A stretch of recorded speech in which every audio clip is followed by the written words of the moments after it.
Quem é Jesus para mim? Mensagem 1. Jesus, verdadeiramente o Messias. Maio de 1994. Minha avó materna, com 92 anos de idade, foi internada com saúde precária, com lapsos prolongados de consciência. Meses antes, ela havia nos dado um susto quando mostrou claramente estar confundindo conversão com batismo. No Dia das Mães, mesa posta para o almoço, minha irmã me liga de São Paulo e diz: Eros, eu sei que é Dia das Mães, mas a vovó está lúcida pela primeira vez em uma semana. Ou você vem agora, ou não sei se haverá outra oportunidade de conversar com ela. Preocupado com a possível confusão dela em termos de salvação, contando com as orações de toda a família, eu fui o mais rápido que pude para São Paulo, morava em Campinas, e de lá eu fui para o hospital em São Paulo. Lá chegando, encontrei a vovó entubada na UTI. Quando ela me viu, ela caiu no choro. Eu a abracei e, tomado literalmente pela paz do Espírito de Deus, eu disse a ela: vovó, a senhora sabe porque a senhora está aqui e que a sua partida é iminente. A senhora está pronta para se encontrar com Jesus? Nesse momento, o choro dela se intensificou. O aparelho ligado ao marca-passo mostrava os batimentos cardíacos subindo, mas eu continuei. Será que a senhora não está assim? Porque, conhecendo o Evangelho, tendo sido a portadora do Evangelho para a nossa família, a senhora está agora colocando a sua confiança em tudo que fez na igreja para encontrar-se com Deus, como se crer em Jesus e em sua obra na cruz não fosse suficiente? É por isso que a senhora se sente insegura? E ela concordou com o gesto de cabeça. Eu repassei o plano da salvação com ela e perguntei: a senhora gostaria nesse momento de ratificar a sua fé, que ela está firmada exclusivamente no sacrifício que Jesus fez na cruz pela senhora? E ela, demonstrando que ela estava entendendo, ela novamente sinalizou sim com a cabeça. Então a senhora está pronta para se encontrar com Jesus porque confia na justiça que Ele deu para a senhora de presente lá na cruz? E com o sorriso mais lindo que eu já havia visto no rosto da vovó, ela novamente sinalizou que sim. Eu orei com ela naquele momento e ela ia apertando a minha mão em sinal de concordância com a minha oração. Toda inquietação, todo medo, toda insegurança que eu encontrei no início daquele nosso encontro foi substituído, tudo isso foi substituído por paz que excede todo entendimento. Quando eu saí da UTI, minha irmã entrou para vê-la. Vovó já não estava mais consciente. Dias depois, ela foi se encontrar com o vovô, o marido dela, e com o meu pai, e com tantos outros familiares que já se encontravam lá nos céus. Mas, principalmente, ela foi se encontrar com aquele que deu sua vida por ela no Calvário, o Senhor Jesus Cristo. Pergunta: o que aconteceu com a minha avó naquele momento? Eu cheguei a pensar que a real conversão dela tinha se dado naquele momento. Mas considerando cuidadosamente com o passar do tempo, para mim ficou claro uma outra coisa. Ela nasceu em berço evangélico, cresceu na igreja, veio de uma família de onde saíram alguns pastores, foi quem passou o evangelho para os filhos e através deles o evangelho chegou a nós, os netos, e daí em diante aos bisnetos, os meus filhos, por exemplo, e hoje já aos trinetos, os meus netos, por exemplo. O que aconteceu com a Dona Elvira pode acontecer com tantos que nasceram dentro da igreja e colocaram a sua fé em Cristo, sim, mas em alguma altura da vida, por causa da operosidade da sua fé, o trabalho dentro da igreja, ou por causa desse trabalho, talvez por falta de doutrinamento adequado, ela acabou confundindo algo que poderia dar força à salvação já obtida na cruz de Cristo. E isso não é incomum quando a religiosidade assume um lugar de destaque na vida de quem acha que eu não sou tão pecador assim. Dona Elvira era salva, sim, mas estava sendo bombardeada pelo inimigo das nossas almas que não desiste em nos atacar nas nossas fragilidades até não ter mais em que se apegar, em nenhuma fragilidade em se apoiar. Como dizia Carlos, meu cunhado, o diabo trabalha 24 horas por dia e ainda faz alguma hora extra. Deus havia sido misericordioso para com ela, concedendo-me o privilégio daqueles momentos tão objetivos quanto francos. Foi como se Deus dissesse a Dona Elvira: Elvira, minha filha, minha serva, eu vou usar o seu neto que ouviu o evangelho indiretamente vindo de você para lhe dar total segurança de que a morte de Jesus, meu filho, foi suficiente para que você agora seja por mim recebida nos céus. Os momentos de investida do maligno sobre a sua vida terminam aqui. Esse tipo de incerteza também não é incomum acontecer com quem foi criado num sistema rigorosamente religioso, em que a salvação é vista como sendo por meio de Jesus mais obras, Jesus mais batismo, Jesus mais a guarda do sábado, etc. Pois essa pessoa, principalmente perto da morte, ela estaria em desespero justamente por não ter nada de seguro em que se apoiar. Aproveitando o Natal, que se aproxima, a época de Ano Novo, que costumamos fazer novos votos a Deus, eu espero que essa mensagem e as próximas duas que serão pregadas a partir de Isaías 9:6, permitam-me, sejam um choque de realidade. E que cada um de nós faça um autoexame e se pergunte: o Jesus em que eu creio é o Jesus da Bíblia ou é um Jesus mais da minha imaginação, da minha criação? Quem é Jesus para mim? A verdade é que muitos relutam em responder essa pergunta porque hoje, exatamente conforme profetizado pelas Escrituras, o ser humano secularizado, ele se torna cada dia mais ousado em sua afronta, seu antagonismo a Deus.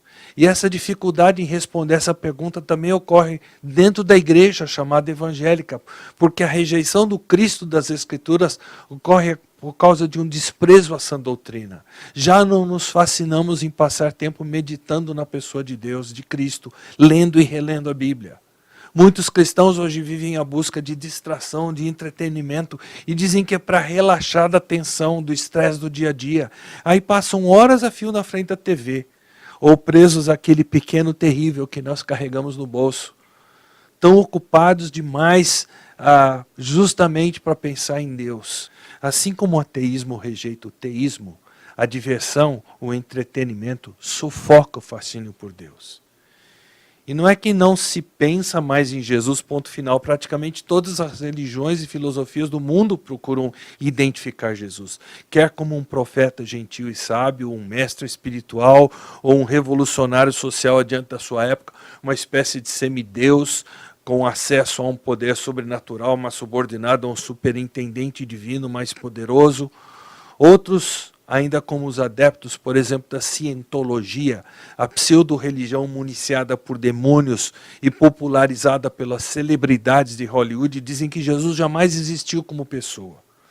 Eles dizem que ele não passa de uma ideia eletrônica implantada pelos verdadeiros poderes do universo como uma espécie de campanha cósmica de desinformação. É difícil imaginar algo mais bizarro e blasfemo. Ainda assim, quem rejeitar o verdadeiro Cristo das Escrituras, qualquer que seja o substituto que invente em sua imaginação, não será menos errôneo nem menos herético. Todos os que rejeitarem a verdade bíblica acerca de Cristo, inevitavelmente terminarão no mesmo lugar, pois não enxergar a verdade acerca do Senhor Jesus Cristo é delito passível de condenação eterna. A correta compreensão de Jesus Cristo é essencial à compreensão do Evangelho e da salvação. Não há boas novas fora de Cristo. O próprio Cristo alertou seus seguidores não se deixarem enganar por falsos cristos. Em 2 João, a segunda carta de João, versículos 10 e 11, o apóstolo do amor declara que qualquer um que abandonar a verdadeira doutrina de Cristo não tem a Deus. Por isso ele declarou: se alguém for às suas reuniões e não ensinar a verdade de Cristo, não o convidem para entrar em sua casa, nem lhe deem nenhum tipo de apoio. Quem apoia esse tipo de pessoa torna-se cúmplice de suas obras malignas. Fica claro, portanto, que nossa resposta à pergunta quem é Jesus para mim terá consequências importantes e permanentes. Apenas a resposta correta levará à salvação. Mas ainda assim é possível estar bem perto da resposta correta e não enxergá-la, resultando em eterna calamidade. Uma forma de responder corretamente à pergunta quem é Jesus para mim é prestando atenção às tremendas palavras e suas portentosas implicações que Jesus proferiu aos mestres da lei no templo, palavras registradas em Lucas 20, 41. Então Jesus lhes perguntou: por que se diz que o Cristo é o filho de Davi? Afinal, o próprio Davi escreveu no livro de Salmos: O Senhor disse ao meu Senhor: sente-se no lugar de honra à minha direita, até que eu humilhe seus inimigos e os ponha debaixo de seus pés. Uma vez que Davi chamou Cristo de meu Senhor, como ele pode ser filho de Davi? Então, enquanto as multidões o ouviam, Jesus se voltou para os seus discípulos e lhes disse: cuidado com os mestres da lei. Eles gostam de se exibir com vestes longas e de receber saudações respeitosas quando andam pelas praças. E como gostam de sentar-se nos lugares de honra nas sinagogas e à cabeceira da mesa nos banquetes. No entanto, tomam posse dos bens das viúvas de maneira desonesta e depois, para dar impressão de piedade, fazem longas orações em público. Por causa disso, serão duramente castigados. Estando Jesus no templo, capítulo 21, versículo 1, observava os ricos depositarem suas contribuições na caixa de ofertas. Então uma viúva pobre veio e colocou 2 moedas pequenas. Jesus disse: eu lhes digo a verdade, esta viúva pobre deu mais que todos os outros. Eles deram uma parte do que lhes sobrava, mas ela, em sua pobreza, de tudo que tinha. Alguns de seus discípulos começaram a falar das pedras magníficas e das dádivas que adornavam o templo. Jesus, porém, disse: virá o dia em que estas coisas serão completamente demolidas, não restará pedra sobre pedra. Quantas pessoas você conhece que acham que se fizerem boa parte das coisas corriqueiras da vida corretamente, mesmo que não acertem a parte a respeito de Jesus, ainda assim elas acham que irão para o céu? Essa nova amplitude de tolerância define bem boa parte do evangelicalismo dos nossos dias, que deseja, por assim dizer, abrir a porta do fundo dos céus. É o reavivar da velha mentira. Não é preciso crer especificamente em Cristo. Basta ser monoteísta, crer no Deus verdadeiro e tudo terminará bem. Essa mentalidade renante é diametralmente oposta ao que nós encontramos nesse texto escrito por Lucas. Jesus advertiu os judeus que tiraram conclusões erradas a respeito de Jesus, que além de não receberem a salvação, além de não serem desculpados, receberiam uma condenação ainda maior. Serão duramente castigados, Jesus diz no último versículo do capítulo 20. O que Jesus aqui expõe deve nos trazer de volta à realidade. Deve ser capaz de aterrorizar qualquer um que pressupõe que os padrões de Deus são tão elásticos e flexíveis quanto a propalada tolerância do século XXI. Quando Jesus proferiu essas palavras registradas em Lucas 20, 21, o judaísmo se encontrava no limiar da iminente destruição. Momento em que o símbolo desse sistema religioso, o templo, seria literalmente destruído. À sombra desse templo, aliás magnífico, Jesus alertou quem estivesse disposto a ouvir que a condenação divina viria numa forma apóstata de judaísmo. Jesus não estava condenando uma forma pagã ou panteísta de religião. Eles criam no Deus vivo e verdadeiro, Deus criador que falou no Antigo Testamento, que se revelou através dos profetas, que mostrou seu caráter justo através da lei. Os judeus, sem pestanejar, prontamente ratificavam as verdades a respeito de Deus contidas no Antigo Testamento. Mas isso não bastava. Jesus jamais declarou: sabe, gente, nós temos tanta coisa em comum. Vamos encontrar um denominador comum e bater um papo sobre as verdades que nós podemos aprovar mutuamente. Deus nunca esteve interessado em encontrar um denominador comum ou dar acolhida à ignorância das pessoas. Somente a verdade completa poderia libertar um israelita ou qualquer outra pessoa da escravidão do pecado. Mas para nós entendermos melhor, nós precisamos olhar para o pano de fundo. Nos seus 3 anos e meio de ministério terreno, Jesus Cristo havia cruzado a Galileia, a Judeia, proclamando o evangelho do reino, banindo enfermidades, demonstrando o poder divino sobre os demônios, afirmando reiteradamente ser o cumprimento da profecia messiânica do Antigo Testamento. E ele não se limitou a proclamar que ele era o Messias. Ele se declarou Deus. E provou isso através do poder exercido sobre a natureza, sobre as doenças, sobre os demônios e até sobre a morte. E agora seu ministério público chegava ao fim. O texto de Lucas 20, 41 e seguintes acontece na quarta-feira da Semana da Paixão. No sábado anterior, rumando para Jerusalém, Jesus havia passado por Betânia, onde dormiam na casa de seus amigos Maria, Marta e Lázaro, cuja ressurreição havia se tornado o assunto da semana em Jerusalém.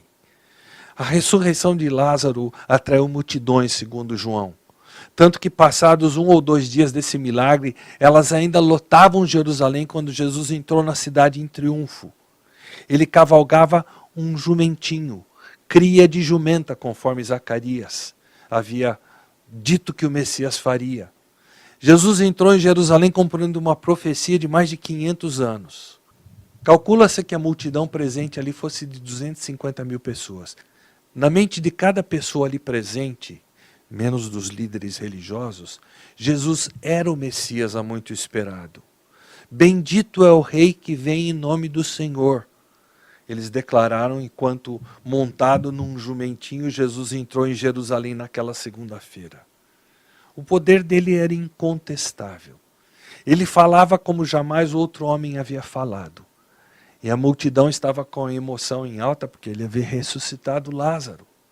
Naquela mesma noite, chegando no Monte das Oliveiras, que ficava em frente a Jerusalém, desaparecendo entre o maciço bosque de oliveiras, Jesus ali dormiu porque ele sabia que seus inimigos o queriam morto, mas eles não ousariam prendê-lo à luz do dia, à vista da multidão. Na terça pela manhã, ele se dirigiu diretamente ao templo e tomou de assalto as corruptas operações que ali aconteciam. Isso está em Lucas 19, 45 e 46. E isso ele fez pela segunda vez, porque ele havia praticado essa mesma ação no início do seu ministério, registrado em João capítulo 2. Em ambas as vezes, Jesus identificou todo o sistema religioso judaico como apóstata. Nesta segunda incursão, 3 anos depois da primeira, ele voltou a atacar a ímpia operação ainda existente no templo. Ela era corrupta até a raiz. Os escribas e fariseus eram manipuladores sem qualquer escrúpulo. Os escribas eram os peritos da lei que municiavam a religião legalista dos fariseus. Os fariseus eram os fornecedores da religião através do sistema de sinagogas, religião que tornou a justiça que ganha o céu por meio das obras a forma dominante de judaísmo existente. Os saduceus, a outra seita dos judeus, dirigiam o empreendimento do templo, que não passava de um trambique santimônio. Eles extorquiam o dinheiro do povo, desautorizando os animais de sacrifício que as pessoas traziam, forçando-as a comprar os animais que eles, saduceus, vendiam. Eles roubavam o povo ao cobrarem taxas exorbitantes de câmbio da moeda exigida no templo. E chegaram a criar meios para o povo comprar indulgências, garantindo aos incautos o favor divino. Era simplesmente um sistema de obras meritórias, de presunção espiritual, de hipocrisia declarada. Tudo recheando o bolso dos líderes religiosos. Por tudo isso, na terça-feira, Jesus disse: as Escrituras declaram, meu templo será casa de oração, mas vocês o transformaram num esconderijo de ladrões. A casa de Deus que tensionava ser lugar de oração, de adoração, de comunhão com Deus vivo e verdadeiro, conforme Ele mesmo havia prescrito, havia sido transformada em reduto de ladrões, porque eles usavam a lei de Deus e a casa de Deus para extorquir dinheiro do povo e enriquecer. Era uma religião falsa da pior espécie, e Cristo não fez vista grossa a esses abusos. O Evangelho de Marcos descreve assim essa cena. Quando voltaram a Jerusalém, Jesus entrou no templo e começou a expulsar os que compravam e vendiam animais para os sacrifícios. Derrubou as mesas dos cambistas e as cadeiras dos que vendiam pombas e impediu todos de usarem o templo como mercado. Jesus passou o restante daquele longo dia interagindo com o povo, curando doentes e ensinando. Depois disso, ele voltou ao Monte das Oliveiras, se deitou no chão novamente para dormir. Na quarta-feira, Jesus volta a Jerusalém. Foi o último dia em que ele ensinou em público. Ele pregou acerca do reino e respondeu a várias perguntas dos escribas e fariseus que tinham a intenção de deixá-lo perplexo e desnorteado. Isso está em Lucas 20, de 1 a 40. Foi o dia da sua última confrontação com a elite religiosa, que febrilmente o desprezava. O ódio que nutriam por ele havia cozinhado em banho-maria por 3 anos, desde que ele havia, pela primeira vez, desmascarado a operação corrupta do templo, dando aquele primeiro tremendo golpe na profanação que eles praticavam. Jesus desmascarou a operação diante de muitos ali presentes, mas também atirou no descrédito a integridade e a validade do que esses religiosos faziam. Eles odiavam Jesus porque ele havia atacado a teologia deles e a sede do poder deles. Eles também o odiavam pela suposta blasfêmia, Jesus alegar ser igual a Deus, postura que eles se recusavam a endossar. E a ira que os consumia foi o que levou a tramar a morte de Jesus. Com isso em mente, é de vital importância atentar para o que Jesus disse nessa última mensagem às massas. A respeito do que é essa mensagem? Ela diz respeito à identidade de Jesus. Quem, na verdade, é Jesus? A Escritura deixa claro que os judeus nutriam altas expectativas com relação ao Messias há muito esperado. E que o Messias seria um homem, não um anjo. Também não Deus, simplesmente um homem. E com base nas promessas da aliança de Deus para com Davi, eles aguardavam o herdeiro de Davi que instauraria o reino eterno. Um homem com tremenda autoridade e influência que assumiria o poder e destronaria os romanos e todos os inimigos de Israel e cumpriria instantaneamente as promessas de reino feitas a Abraão, a Davi e pelos profetas. Ao fazer isso, o Messias traria salvação plena a Israel, eles criam. E foi com base nessas expectativas que o Senhor Jesus Cristo levantou uma pergunta crucial. Seria o Messias de fato simplesmente um ser humano? No relato paralelo de Mateus 22, 42, Jesus pergunta aos fariseus e aos escribas enquanto ele era ouvido por todo o povo que ali estava: o que vocês pensam do Cristo? De quem ele é filho? A resposta deles foi: é filho de Davi. Todos entendiam e esperavam um Messias da linhagem real. Mas a compreensão deles parou ali. Eles tinham uma concepção um tanto equivocada do Messias. Que ele seria nada além do que um homem com direito adquirido ao trono de Israel. Não era completamente herético ou blasfemo, mas era incompleto. E em se tratando da pessoa e obra de Cristo, incompleto é igual a errado. Qualquer judeu teria respondido a pergunta relativa à identidade do Messias da mesma forma. Porque o Antigo Testamento ensinava isso em passagens como 2 Samuel 7, Salmo 89, Ezequiel 37, etc. Por isso, nos evangelhos nós lemos, por exemplo, depois que Jesus saiu dali, 2 cegos foram atrás dele gritando: Filho de Davi, tem misericórdia de nós. Ou, então levaram até Jesus um homem cego e mudo que estava possuído por um demônio. Jesus o curou e ele passou a falar e ver. Admirada, a multidão perguntou: será que este é o filho de Davi? Em grande probabilidade, os líderes judaicos haviam junto aos anais do templo confirmado a genuína linhagem de Jesus a partir de Davi. E certamente eles não gostaram de descobrir isso. Então a resposta dos fariseus à pergunta de Cristo era precisa. Ele seria filho de Davi. Mas a resposta deles, como eu frisei, foi incompleta. Por isso o Senhor Jesus Cristo fez uma breve exposição do Antigo Testamento, que está contida em Lucas 20, 41 a 44. Por que se diz que o Cristo é o filho de Davi? Afinal, o próprio Davi escreveu no livro de Salmos: o Senhor disse ao meu Senhor, sente-se no lugar de honra à minha direita, até que eu humilhe seus inimigos e os ponha debaixo dos seus pés. Uma vez que Davi chamou o Cristo de meu Senhor, como pode ser ele filho de Davi? A tática de Jesus é absolutamente brilhante. Nenhum pai que se preze jamais chamaria seu filho de Senhor.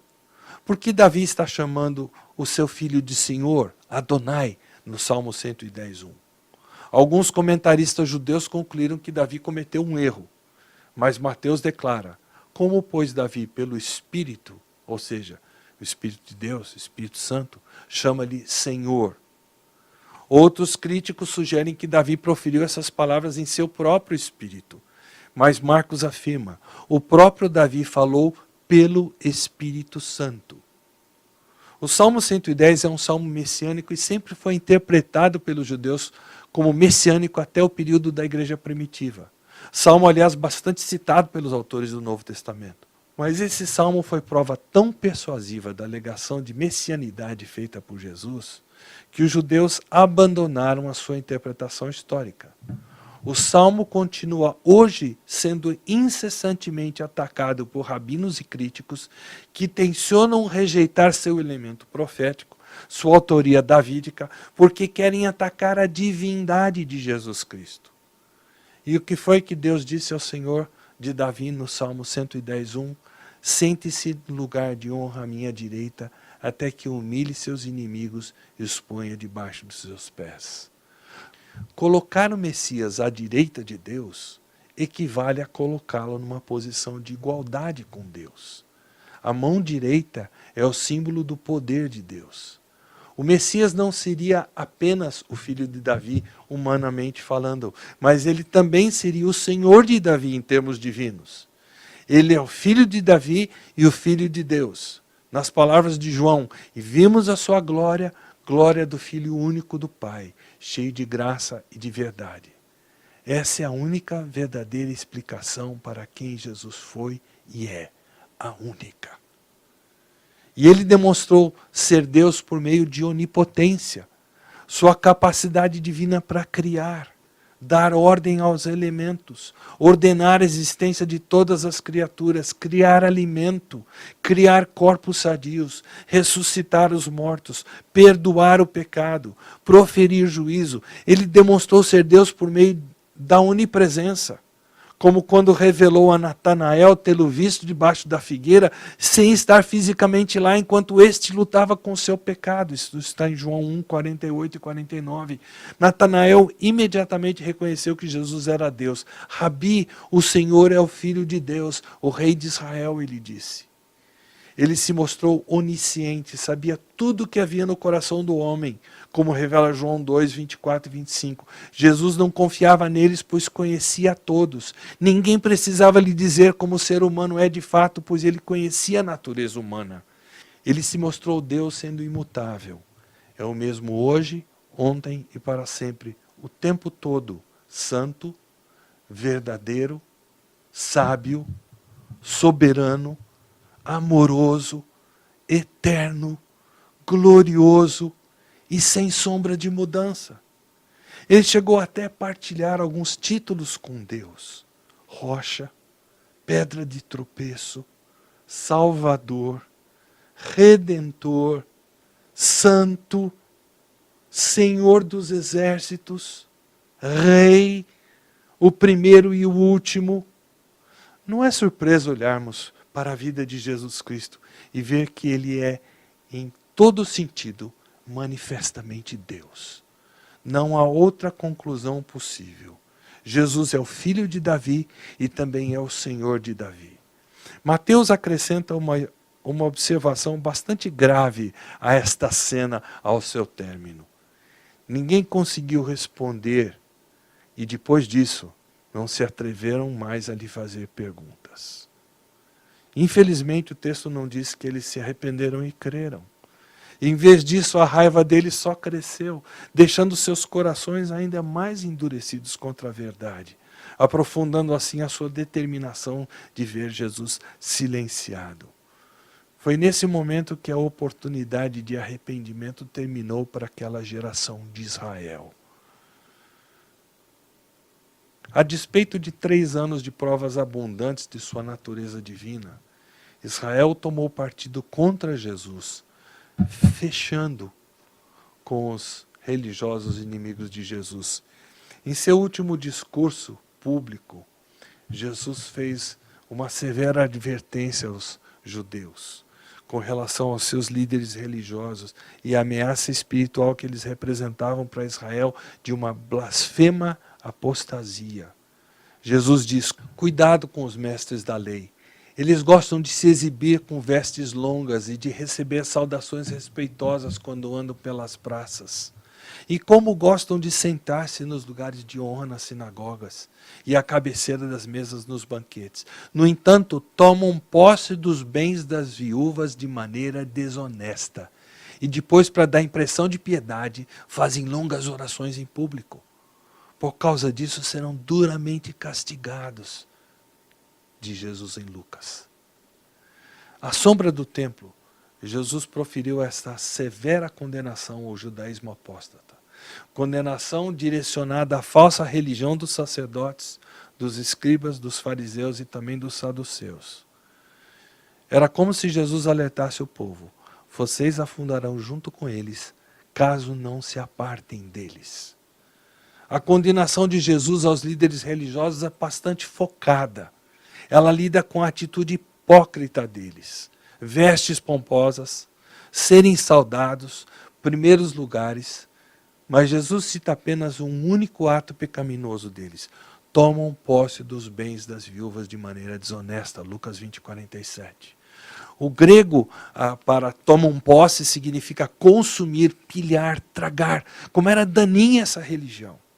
Chegou ao cúmulo que seus chefes enriqueceram praticando abusos para com os indefesos do povo. Isso descreve o quanto o judaísmo havia se afastado do coração de Deus. Em todo o Antigo Testamento, Deus reiteradamente alinhavou provisões para o cuidado do pobre. O mesmo foco é mantido no Novo Testamento. Tiago declara: a religião pura e verdadeira aos olhos de Deus, o Pai, é esta: dar aos órfãos e às viúvas em suas dificuldades. Esse é o coração de Deus, terna compaixão, especialmente para com os que mais dela precisam. Com essas palavras, Cristo condenou não apenas a apostasia teológica daqueles líderes, mas também a apostasia prática deles.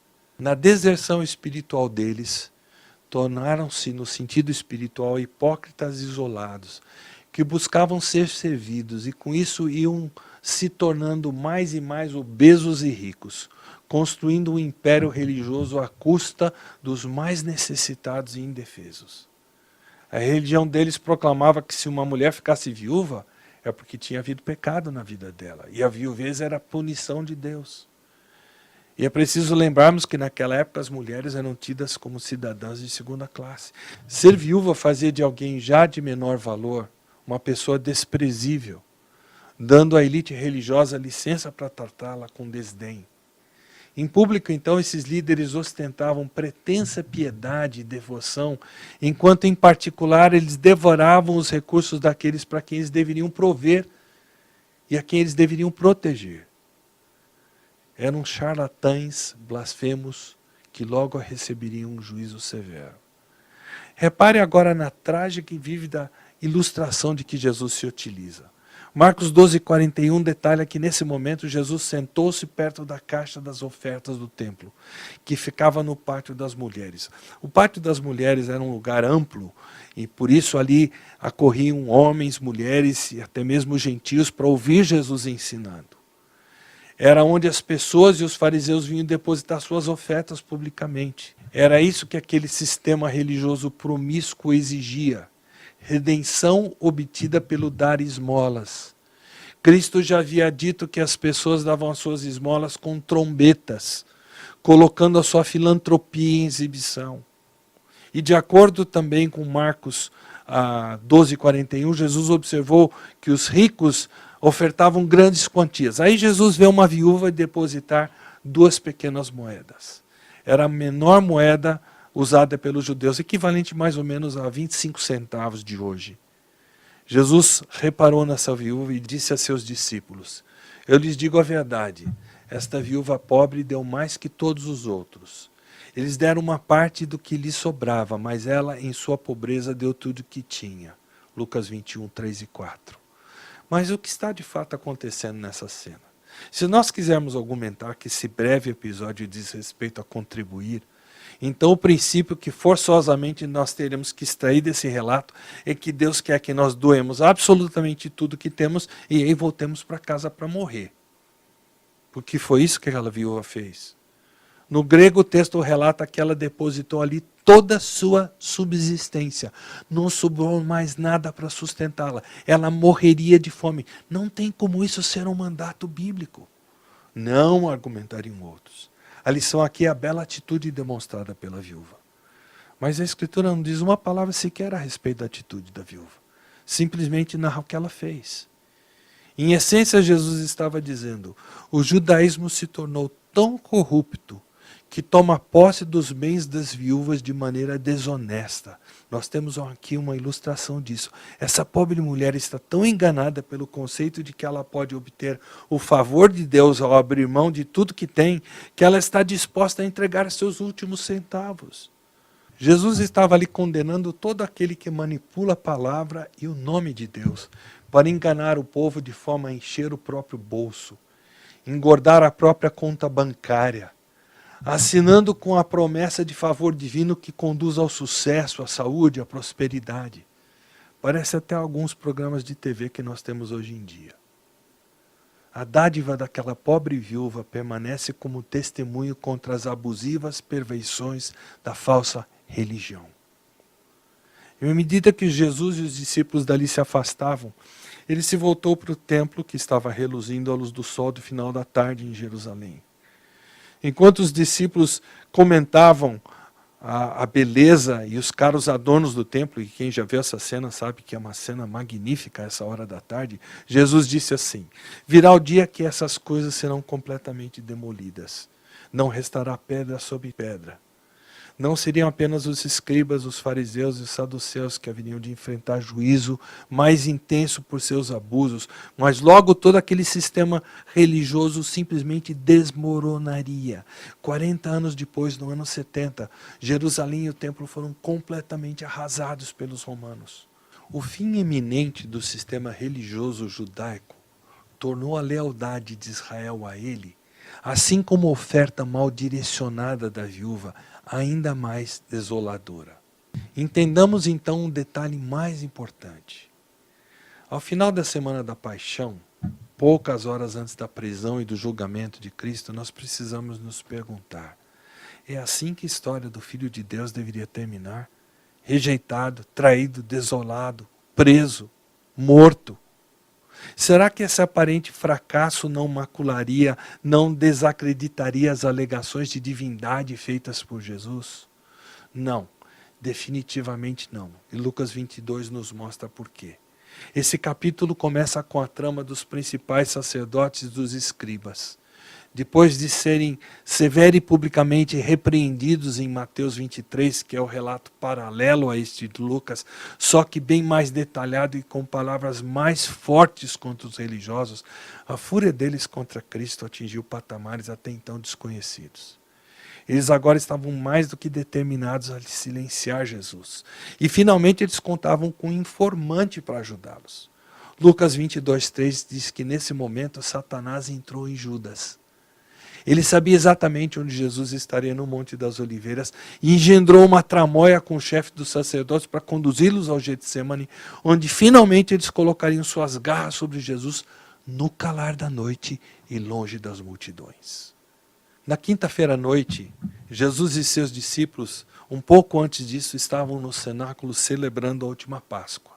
Foi nesse momento que Jesus instituiu a ceia do Senhor e alertou seus amigos que o futuro deles seria no mínimo inóspito. Se você quiser ler a respeito disso, está em João capítulo 15 e 16. Capítulos 15 e 16.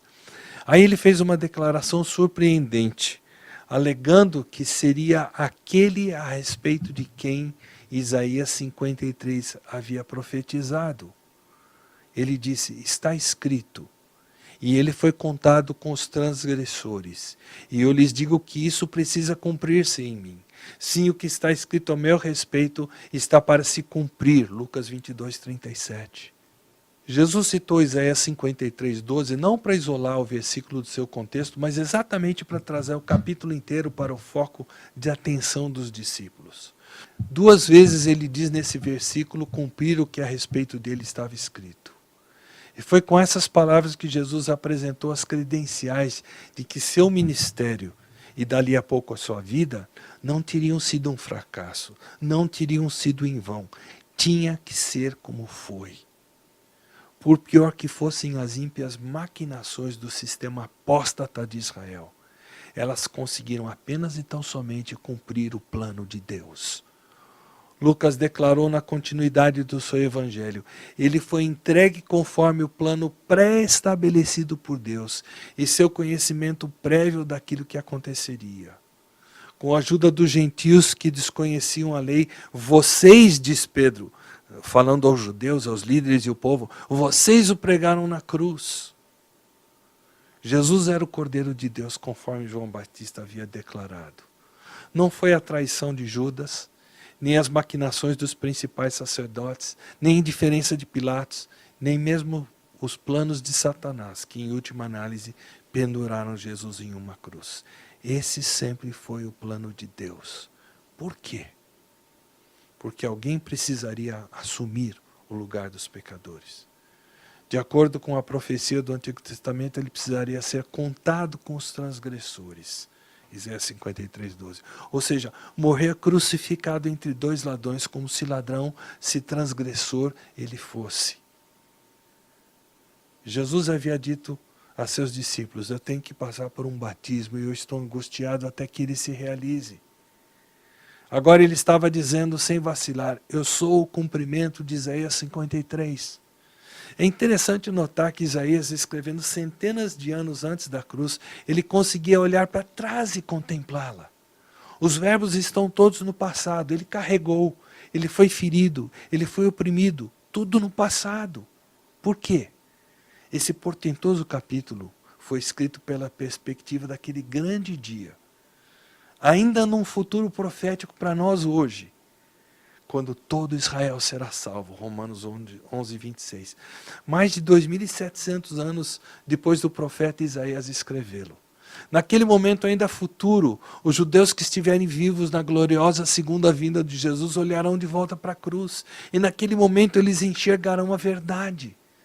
Zacarias 12:10, escrito 520 anos antes de Jesus nascer, declara a respeito dessa segunda vinda do Senhor Jesus Cristo. Olharão para aquele a quem traspassaram.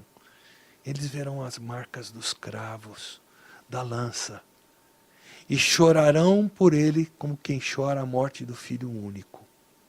O resultado final da rejeição de Israel por Cristo como Messias por ocasião da sua primeira vinda será no futuro sinônimo de salvação para Israel por ocasião da sua volta, a sua segunda vinda, porque eles se arrependerão de terem ficado cegos para com o Messias. Jesus terminou seu ministério público dizendo ao Israel apóstata, se vocês me rejeitarem serão condenados. Mas naquele instante, ele tirou seus discípulos para uma conversa reservada e explicou que aquela rejeição não seria um fracasso final. Foi um elemento necessário para o cumprimento de Isaías 53. E essa rejeição temporária do Messias pelos judeus também escancarou para nós, não judeus, a possibilidade de salvação. Veio para o seu próprio povo e eles o rejeitaram. Mas a todos que creram nele e o aceitaram, independentemente de raça, cor ou status social. Ele deu o direito de se tornarem filhos de Deus. A cruz não é sinônimo de derrota. Ela é, em primeiro lugar, o propósito vitorioso para o qual o Senhor Jesus Cristo veio. Se você que me assiste ainda não enxergou Jesus como o Deus encarnado que veio morrer por seus pecados, eu insto com você para que coloque hoje a sua fé na salvação que Ele proveu a você individualmente. E nós que já amamos o nosso Cristo, o nosso Messias, que fique claro que isso só foi possível porque Ele nos amou primeiro. Que Deus nos perdoe por nosso coração ser por vezes tão frio e indiferente. Que nós cresçamos a ponto de amar o Senhor Jesus Cristo com todo o coração, com toda a alma, com toda a força, com toda a mente. Que privilégio estarmos entre os que olharão para trás e perceberão que entenderam a história de forma correta. Que as próximas duas mensagens em Isaías 9:6, a partir da próxima semana, nos ajudem a ter essa perspectiva. Pois um menino nos nasceu, um filho nos foi dado. O governo estará sobre seus ombros, e ele será chamado Maravilhoso Conselheiro, Deus Poderoso, Pai Eterno e Príncipe da Paz. E que possamos agradecer a Deus por essa graça, e que entreguemos a Ele toda a glória. Amém? Deus os abençoe.